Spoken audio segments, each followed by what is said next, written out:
फजल और सच्चाई से मामूर कलीसिया मसीह यीशु में सबों की सलामती हो। तो आज का जो उपदेश है वो इस बारे में है कि जितनी भी गुजरी बातें हैं पुराने अहदनामे में, वो बेशक जिस्मानी तौर पर गुजरी वाक़यात हुई हकीकी तौर पर, मगर कलाम में साफ साफ लिखा है पहला आदम जिस्मानी था और दूसरा आदम रूहानी। अब जो जिस्मानी था वो अब नहीं है, बल्कि हमेशा हमेशा के लिए रूहानी हो चुका है। और कलाम में लिखा है हर एक जिस्मानी बात भी रूहानी हो चुकी है यीशु के वसीले से, और हम भी जिस्मानी नहीं रहे, रूहानी हो चुके हैं, बशर्ते कि मसीह की रूह हम में बसी हुई हो। जिसमें मसीह की रूह नहीं वो मसीह का नहीं। तो जो जिस्मानी है वो जिस्मानी बातों के ख्याल में रहते हैं, और जो रूहानी है वो रूहानी बातों के ख्याल में रहते हैं, और हम जिस्मानी नहीं रूहानी हैं। और उस वक्त में से रूहानी तौर पर सीखने जा रहे हैं मुकाशफा की रूह के वसीले से, जब कनान में काल पड़ा और यकूब कि जिसका नाम बाद में इज़राइल हुआ, मिस्र में से अनाज मोल लेने गए, जब यकूब के बेटे, जहां उनका भाई यूसुफ वहां राजा था मिस्र का।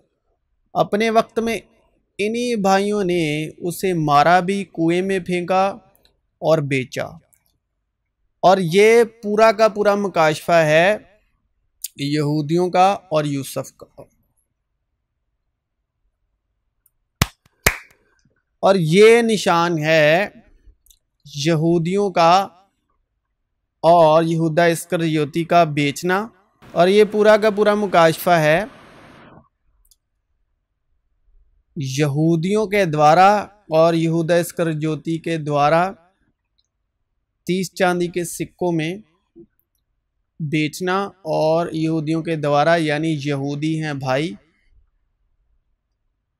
और यहाँ यूसुफ के वक्त, याकूब के वक्त, ये वही 10 भाई हैं। 10 भाइयों का निशान है वो यहूदी जिन्होंने यीशु मसीह को सलीब दिया। और यूसुफ के साथ इम्मानुएल था, यानी खुदा यूसुफ के साथ था, तो वो वहां का राजा हो गया। खुदा ऐसे ही काम करते हैं। हम मसीह में अक्सर सोचते भी होंगे जो ईमान में कामिल और कलाम में पुरफजल नहीं, कि मसीह यीशु में भी दुख तकलीफ़ें क्यों। संसार का दुख मौत को पैदा करता है, मसीह का दुख हमेशा की ज़िंदगी, इत्मीनान और खुदा बाप के जलाल को जाहिर करता है। दुख उठाओगे सहोगे तो ही जलाल पाओगे। बदन के वसीले खुदा का जलाल जाहिर करो। और यकूब से 12 कबीले के बुजुर्ग पैदा हुए। यकूब से 12 कबीलों के बुजुर्ग पैदा हुए, और बुजुर्गों ने हसद में आकर यूसुफ को बेचा कि मिस्र में पहुंच जाए, मगर खुदा उसके साथ था और उसकी सब मुसीबतों से उसको छुड़ाया, और मिस्र के बादशाह फ़िरौन के नज़दीक उसको मकबूलियत और हिकमत बख्शी, और उसने उसे मिस्र और अपने सारे घर का सरदार कर दिया। फिर मिस्र के सारे मुल्क और कनान में काल पड़ा और बड़ी मुसीबत आई, और हमारे बाप दादा को खाना ना मिलता था। लेकिन याकूब ने ये सुनकर कि मिस्र में अनाज है, याकूब यानी इज़राइल, हमारे बाप दादा को पहली बार भेजा, यानी याकूब के बेटे। अब कनान जो है वो है आसमान, स्वर्ग। जो पैदाइश का कनान है वो रूहानी तौर पर स्वर्ग है, आसमान है। मसीह यीशु जिस्मानी तौर पर जमीन पर थे तब, यानी मिस्र जो है वो जमीन को दर्शाता है, मिस्राइम बदन की गुलामी को दर्शाता है। तब यीशु मसीह ज़मीन पर थे, वो ज़मीन पर बादशाहत कर रहे थे। यानी ये वक्त है यीशु मसीह के बदन के तौर पर मुजस्सिम होने से लेकर सलीब तक का। तो यीशु ज़मीन पर थे तब स्वर्ग में था एक छोटा भाई सच्चाई की रूह, यानी बाप के पास, आसमानी बाप के पास तब छोटा भाई था सच्चाई की रूह यानी बिन्यामीन। लेकिन मसीह यीशु ज़मीन पर राज कर रहे थे, वो इसलिए कि तेरी बादशाहत है ज़मीन पर भी, जिस तरह तेरी मर्जी आसमान पर पूरी होती है ज़मीन पर भी हो। यानी खुदा की मर्जी को पूरा करने आए थे ज़मीन पर। मिस्राइम दर्शाता है गुलामी को, और बच्चा बेशक वारिस ही क्यों ना हो, उसमें और गुलाम में कोई फ़र्क नहीं। जब तक बच्चा वारिस ही क्यों ना हो, और उसमें और गुलाम में कोई फ़र्क नहीं। अब बच्चा यहाँ जिस्मानी तौर पर नहीं, जो ईमान में बच्चे हैं।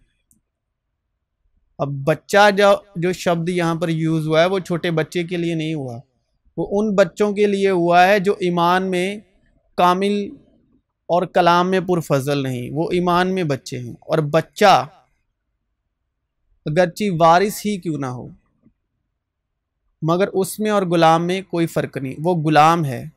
बेशक वारिस, वारिस किसके? बादशाहत के। बादशाहत क्या है? रूहुल कुद्स। ईमान में कामिल कैसे होते हैं? ईमान सुनने से आता है, सुनना मसीह के कलाम से। ईमान के बानी और कामिल करने वाले मसीह यीशु को ताकते रहे। अब अनाज का काल पड़ा, इट मीन्स कलाम का काल पड़ना। कलाम का काल पड़ना इट मीन्स जिंदगी का काल पड़ना। लिखा है उसमें जिंदगी थी और वो जिंदगी आदमियों का नूर था। और आजमाने वाले ने पास आकर उससे कहा कि अगर तू खुदा का बेटा है तो फरमा कि ये पत्थर रोटियां बन जाएं। उसने जवाब में कहा, लिखा है कि आदमी सिर्फ रोटी ही से जीता ना रहेगा, बल्कि हर बात से जो खुदा के मुंह से निकलती है। और बाइबल में लफ्ज़ों की चूक कभी मत कीजिए, यहाँ तक कि एक डॉट, एक बिंदु को भी नज़रअंदाज मत कीजिए, क्योंकि खुदा ने यीशु को प्यारा बेटा कहा है, सिर्फ बेटा नहीं। अब अगर आप जो सुन रहे हैं, आपने एक ही प्याले से पिया है, यानी वो प्याला है यीशु मसीह, फजल और सच्चाई के रूह के अधीन, तो वो है मसीह यीशु, जो बाइबल का यीशु मसीह है, रूहुल कुद्स और सच्चाई की रूह से मामूर, फजल और सच्चाई से, जिसके पास हिकमत के सारे खजाने हैं और मुकाशफा। तो आप इन बातों की बर्दाश्त कर पाओगे, तो ही आप इन बातों की बर्दाश्त कर पाओगे और ईमान लाओगे, नहीं तो ये बातें बर्दाश्त नहीं कर पाओगे। अब सूरज यानी कि यीशु जब एक जगह छिपता है, यानी जहां एक जगह अंधेरा होता है, तो वो दूसरी जगह, जहां दूसरी जगह होता है, उस जहां को रोशन कर देता है। कनान में काल पड़ना यानी कनान स्वर्ग को दर्शाता है, और मसीह यीशु ही वो नूर है, रोशनी है। जहां मसीह यीशु है वहीं नूर है, यानी वहां काल नहीं, वहां तारीकी नहीं। जब तक नूर तुम्हारे साथ है, नूर पर ईमान लाओ ताकि नूर के फर्जंद बनो। यीशु ने फिर उनसे मुकातिब होकर कहा, दुनिया का नूर मैं हूं, जो मेरी पैरवाई करेगा वो अंधेरे में ना चलेगा, बल्कि जिंदगी का नूर पाएगा। जब तक मैं दुनिया में हूं, दुनिया का नूर हूं। उसमें जिंदगी थी और वो जिंदगी आदमियों का नूर था, और नूर तारीकी में चमकता है और तारीकी ने उसे कबूल ना किया, इसलिए कि नूर का फल हर तरह की नेकी और रास्तबाजी और सच्चाई है। बस यीशु ने उनसे कहा कि और थोड़े दिनों नूर तुम्हारे दरमियान है, जब तक नूर तुम्हारे साथ है चले चलो, ऐसा ना हो कि तारीकी तुम्हें आ पकड़े, और जो तारीकी में चलता है वो नहीं जानता कि किधर जाता है। मैं नूर होकर दुनिया में आया हूँ ताकि जो कोई मुझ पर ईमान लाए अंधेरे में ना रहे, काल में ना रहे। नूर तो मिस्र में है, अनाज तो मिस्र में है, मगर तारीकी कनान में। जिंदगी की रोटी है मिस्राइम में, और काल है कनान में, क्योंकि वो एक लौता बेटा है। लेकिन मेरा बाप तुम्हें आसमान से हकीकी रोटी देता है, क्योंकि खुदा की रोटी वो है जो आसमान से उतरकर दुनिया को जिंदगी बख्शती है। खुदा की रोटी जो है वो आसमान से उतरी, कहां पर? जमीन पर। और आसमान क्या है? भूखा है। आसमान पर क्या है? काल है, क्योंकि अनाज जमीन पर है, अनाज जमीन को दिया गया। मिस्राइम को, जिस्मानी लोगों को दिया गया। यस्सु ने उनसे कहा, जिंदगी की रोटी मैं हूं। कहने मतलब आसमान पर रोजा था जब यीशु मसीह जमीन पर थे। यस्सु ने उनसे कहा, जिंदगी की रोटी मैं हूं, जो मेरे पास आए वो हरगिज भूखा ना होगा, और जो मुझ पर ईमान लाए वो कभी प्यासा ना होगा। जो रोटी आसमान से उतरी वो मैं हूं। जिंदगी की रोटी मैं हूं। ये वो रोटी है जो आसमान से उतरती है, ताकि आदमी उसमें से खाए और ना मरे। मैं हूं वो जिंदगी की रोटी जो आसमान से उतरी। अगर कोई इस रोटी में से खाए तो अब तक जिंदा रहेगा, बल्कि जो रोटी मैं जहान की जिंदगी के लिए दूंगा वो मेरा गोश्त है। इज़राइल मिस्र में निकल आया। इज़राइल जो था मिस्र में से निकल आया खुदावंद के फजल से, वादे के मुताबिक, उनकी बख्शिश से, जो बाप दादा से वादे किए गए। मगर मिस्र इज़राइल में से नहीं निकला। मिस्र इज़राइलियों के हृदय में से नहीं निकला, उनकी कल्पनाओं में से नहीं निकला, उनकी सोचों ख्यालों में से नहीं निकला। तो ये मायने नहीं रखता कि आप मिस्र से निकल आए, मायने ये रखता है आप मिस्र में क्यों ना हो, क्या मिस्र आप में से निकला है? मतलब बेशक हम बदन के तौर पर जमीन पर हैं, बेशक हम बदन के तौर पर जमीन पर हैं, लेकिन अगर हम में स्वर्ग बसता है तो हम जमीन पर होते हुए भी जमीनी नहीं। बेशक हम स्वर्गीय क्यों ना हो, लेकिन अगर जमीन में रहते हुए भी हमारे अंदर जमीनी जिस्मानी बातें, ख्याल, कल्पनाओं में जमीन के इरादे, ख्वाहिशें बसी हुई हैं, तो हम बेशक स्वर्गीय क्यों ना हो, हमसे मिस्र नहीं निकला। हमारा मिस्र से निकलना और मिस्र का हम में से निकलना ये बहुत जरूरी है। अगर हम में से मिस्र निकलेगा और कनान हम में आएगा, यानी आसमानी ख्वाहिशें, आसमानी कल्पनाएं आएंगी, तो आप मिस्र को भी नूर दे सकते हैं। यानी दुनिया तारीकी है, अगर कनान आपके अंदर होगा, आसमानी बादशाहत आपके अंदर होगी, तो आप आसमान का दृश्य जो है, स्वर्गीय दृश्य जो है, वो तारीकी में वो नूर बदन के वसीले दुनिया को नूर दे सकते हैं। लेकिन आप स्वर्गीय तो कहलाते हैं, लेकिन स्वर्ग आप में है नहीं, तो आप स्वर्गीय नहीं हैं। बेशक आप स्वर्गीय हो, आसमानी हो। जब तक मिस्र में रहते हुए भी हमें, यानी जमीन पर जिस्म में रहते हुए भी हमें कनान होना चाहिए, नूर होना चाहिए, आसमान होना चाहिए, आसमानी बातें होनी चाहिए, आसमानी ख्वाहिशें, आसमानी कल्पनाएं होनी चाहिए, तो हम दुनिया के नहीं हैं। लेकिन हम स्वर्गीय तो हैं, स्वर्गीय काम तो करते हैं, लेकिन अगर अंदर जो नियत इरादा वो जिस्मानी है तो बदन की जो रियाजत है वो करने का कुछ फायदा नहीं, क्योंकि मिस्र तो हमसे निकला नहीं, वो गुलामी की रूह तो हमसे निकली नहीं। गुलामी की रूह है दुनिया की रूह, गुलामी की रूह है इंसान की रूह। इंसान की रूह में डर है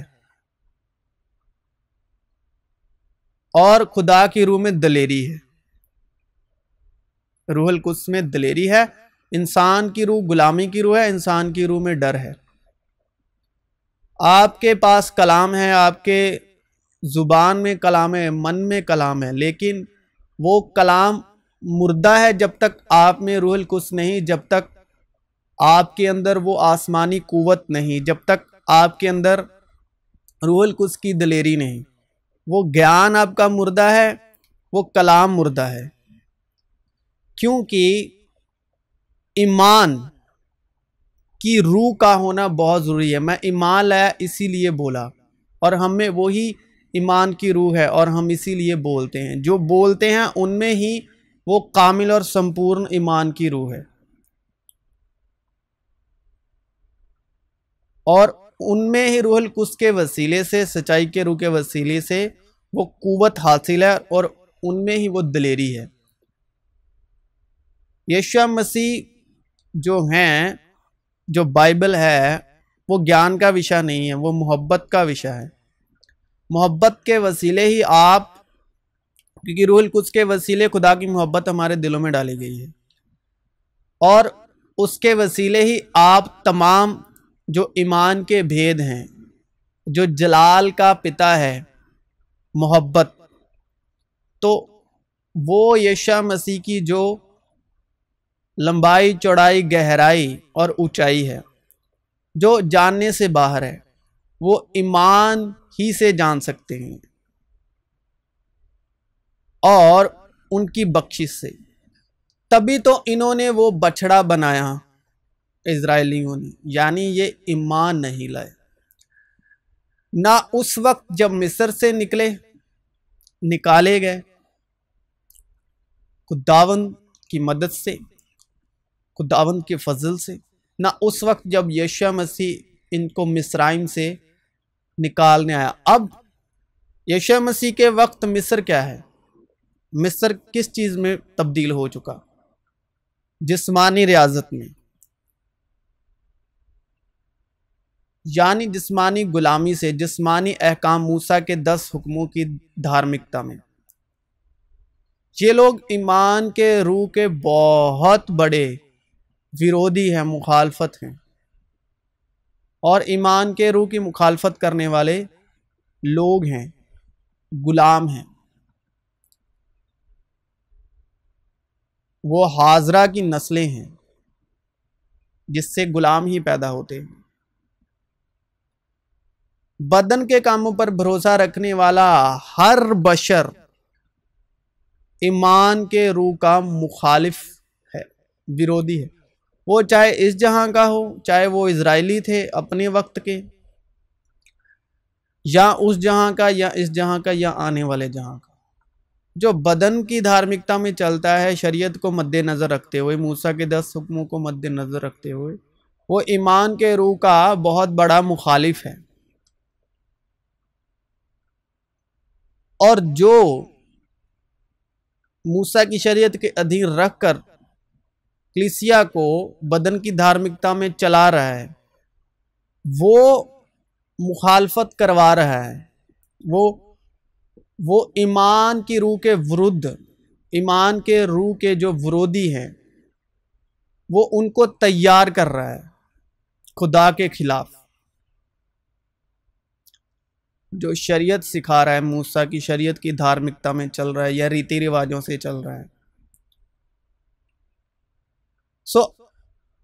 अपने में से किसी एक को भेजो कि वो तुम्हारे भाई को ले आए और तुम कैद रहो। अब ये यूसुफ जब वो राजा था और भाई जो गए हैं वहां से अनाज मोल लेने गए, और सो अपने में से किसी एक को भेजो कि वो तुम्हारे भाई को ले आए। और किस भाई को लाना है? बिन्यामीन को मिस्र में लाना है। और तुम कैद रहो ताकि तुम्हारी बातों की तस्दीक हो कि तुम सच्चे हो या नहीं, वरना फिरौन की हयात की कसम। क्योंकि कलाम में लिखा, यहां तक लिखा कि फिरौन को भी मैंने ही खड़ा किया। तुम जरूर ही जासूस हो। और उसने उन सबको 3 दिन तक इकट्ठे नजरबंद रखा। और तीसरे दिन यूसुफ ने उनसे कहा, एक काम करो तो जिंदा रहोगे, क्योंकि मुझे खुदा का खौफ है। अगर तुम सच्चे हो, यहां सच्चाई की रूह की बात हो रही है, तो अपने भाइयों में से एक को कैद खाने में बंद रहने दो और तुम अपने घर वालों के खाने के लिए अनाज ले जाओ और अपने सबसे छोटे भाई को मेरे पास ले आओ। यूं तुम्हारी बातों की तस्दीक हो जाएगी और तुम हलाक ना होगे। सो उन्होंने ऐसा ही किया। हमने उससे कहा कि हम सच्चे आदमी हैं। अब ये भाई पहुंच चुके हैं मिस्र से कनान में अपने बाप याकूब के पास, और वो उनको बता रहे हैं, भाई याकूब को बता रहे हैं, हमने उससे कहा कि हम सच्चे आदमी हैं, हम जासूस नहीं। हम कलाम में लिखा, हर एक रूह का यकीन ना करो, बल्कि रूहों को परखो क्या वो खुदा की तरफ से हैं या नहीं। तो जिसके पास सच्चाई की रूह है वो ही खुदा की तरफ से है। हम 12 भाई एक ही बाप के बेटे हैं, बाप आसमानी। हम में से एक का कुछ पता नहीं, और सबसे छोटा इस वक्त हमारे बाप के पास मुल्के कनान में है। कनान स्वर्ग को दर्शाता है, छोटा भाई सच्चाई की रूह को दर्शाता है।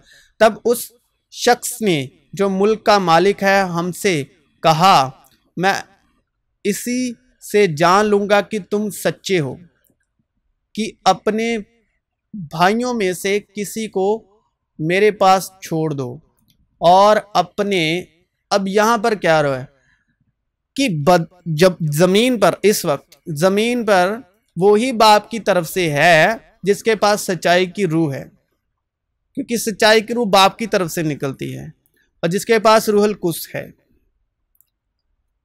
और फजल और सच्चाई से मामूर है। और हर एक रूह का यकीन ना करो, जिसके पास सच्चाई की रूह नहीं वो खुदा की तरफ से नहीं।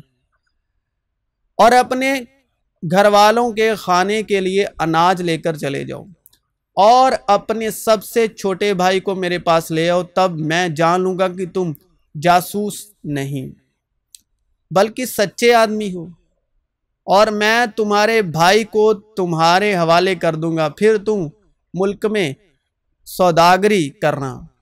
और यूं हुआ कि जब उन्होंने अपने अपने बोरे खाली किए तो हर शख्स की नकदी की थैली उसी के बोरे में रखी देखी, और वो और उनका बाप नकदी की थालियां देखकर डर गए। और उनके बाप याकूब ने उनसे कहा, तुमने मुझे बेऔलाद कर दिया। यूसुफ नहीं रहा। यूसुफी यस्सुवी आसमान में नहीं है जब यीशु मसीह बदन के वसीले जमीन पर थे। शिमोन भाई नहीं है, शिमोन कैद में है मिस्र में। और अब बिन्यामीन को भी ले जाना चाहते हो, जो सच्चाई की रूह से मामूर है वो बिन्यामीनी है, वो बिन्यामीन पीढ़ी का है।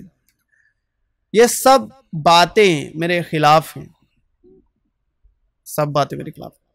तब रुबीन ने अपने बाप से कहा, अगर मैं उसे तेरे पास ना ले आऊं तो मेरे दोनों बेटों को कत्ल कर डालना, उसे मेरे हाथ में सौंप दे और मैं उसे फिर तेरे पास पहुंचा दूंगा। उसने कहा, मेरा बेटा तुम्हारे साथ नहीं जाएगा। रुबीन को नहीं दिया क्योंकि उसका भाई मर गया और वो अकेला रह गया है। अगर रास्ते में जाते जाते उस पर कोई आफत आ पड़ी तो तुम मेरा सफेद बालों को गम के साथ घोर में उतारोगे। अब ये भूल कभी मत कीजिएगा कि जो पुराने अहदनामे का कलाम है वो कोई किस्सा है, वो कहानी है, और ना ही उसको किस्सा और कहानी समझकर पढ़िए, ना आगे बताइए। क्योंकि लिखा है यहूदी निशान चाहते हैं, और पुराना अहदनामा जो मसीह यीशु की गवाही है, लिखा है तुम किताब मुकद्दस में ढूंढते हो और हमेशा की जिंदगी मुझ में है, यानी यीशु मसीह में। तुम किताब मुकद्दस में ढूंढते हो कि तुम्हें हमेशा की जिंदगी मिलती है, लेकिन वो मेरी गवाही है। तो पुराना अहदनामा जो है वो निशान है यीशु मसीह के, चिन्ह है यीशु मसीह के, और पुराना अहदनामा मसीह यीशु की गवाही। और ये काम यहूदियों के लिए छोड़ा गया था कि वो निशान तलब करते हैं, ये उनका काम है, लेकिन उनकी नाफरमानी की वजह से, ईमान ना लाने की वजह से, सख्त दिली की वजह से, ये काम जो भी कोई ईमान लाया यीशु मसीह पर और जिसको मुकाशफा की रूह की बख्शिश हुई, रूहुल कुद्स बख्शिश के तौर पर मिला, सच्चाई की रूह, और ये काम उनको सौंप दिया गया। और जो भी बशर मसीह यीशु के नाम पर ईमान लाया, ये काम उनके हाथ में सौंप दिया गया,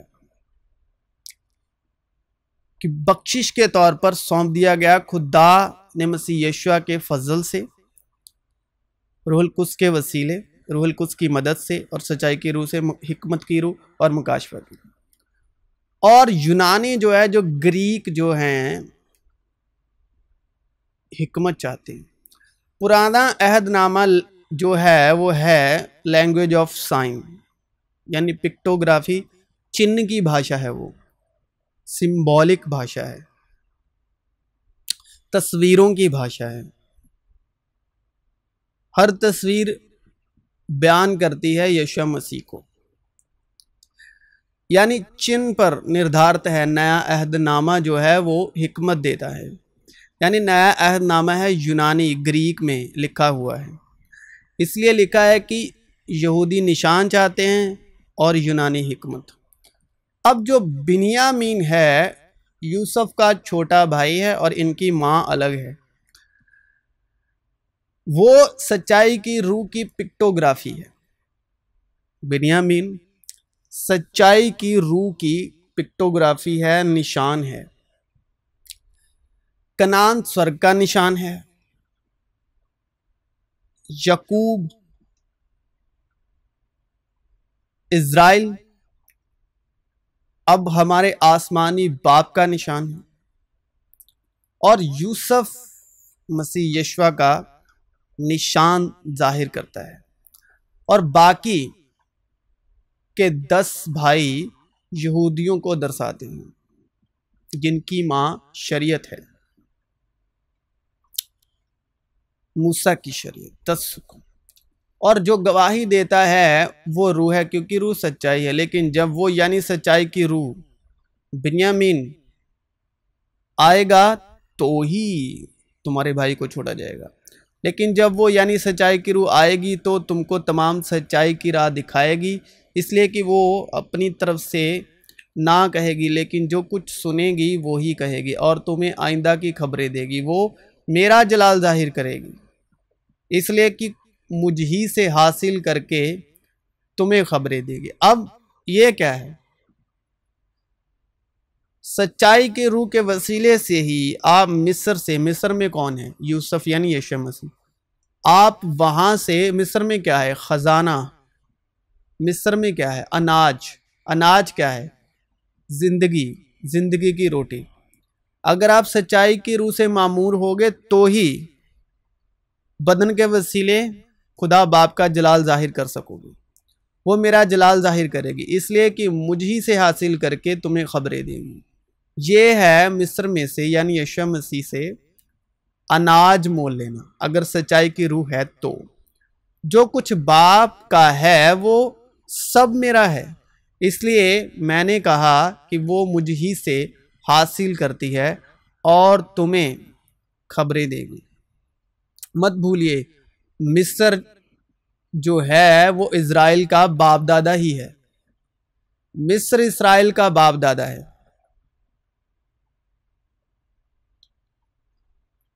नूह की नस्ल में से, और कनान भी और मिस्र भी, ये इज़राइल का बाप दादा है। लेकिन जब वो मददगार आएगा जिसको मैं तुम्हारे पास बाप की तरफ से भेजूंगा, यानी सच्चाई की रूह जो बाप की तरफ से निकलती है। अब बिन्यामीन कहां से आ रहा है? बाप से आ रहा है, क्योंकि बिन्यामीन बाप के पास था। यानी सच्चाई की रूह जो बाप की तरफ से निकलती है, तो वो मेरी गवाही देगी। तो बिन्यामीन उन 10 भाइयों का गवाह बना कि वो सच्चे हैं, अदरवाइज वो जासूस ठहराए गए। तो दुनिया में अपने आप को जाहिर करना है तो मसीह यीशु तब आपको कबूल करेंगे जब आपके पास सच्चाई की रूह है। सच्चाई की रूह निकलती है बाप की तरफ से। तो भाइयों को कबूल किया गया, और मैं बाप से दरख्वास्त करूंगा तो वो तुम्हें दूसरा मददगार बख्शेगा कि अब तक तुम्हारे साथ रहे, यानी सच्चाई की रूह, जिससे दुनिया हासिल नहीं कर सकती क्योंकि ना उसे देखती और ना जानती है। तुम उसे जानते हो क्योंकि वो तुम्हारे साथ रहती है और तुम्हारे अंदर होगी, और सच्चाई से वाकिफ होगे और सच्चाई तुमको आज़ाद करेगी। तो मसीह यीशु में आप सबों की सलामती हो। अगर आपको मुकाशफा के रूह के वसीले ये कलाम आपकी मन की आंखें रोशन हो और खुदा आपको हिकमत और मुकाशफा का रूह बख्शिश के तौर पर दें, अदरवाइज आप कमेंट कर सकते हैं। आपको कोई भी इस कलाम में जो बात इस तरह समझ में ना आई हो तो आप कमेंट कर सकते हैं। तो मसीह यीशु में आप सबों की सलामती हो।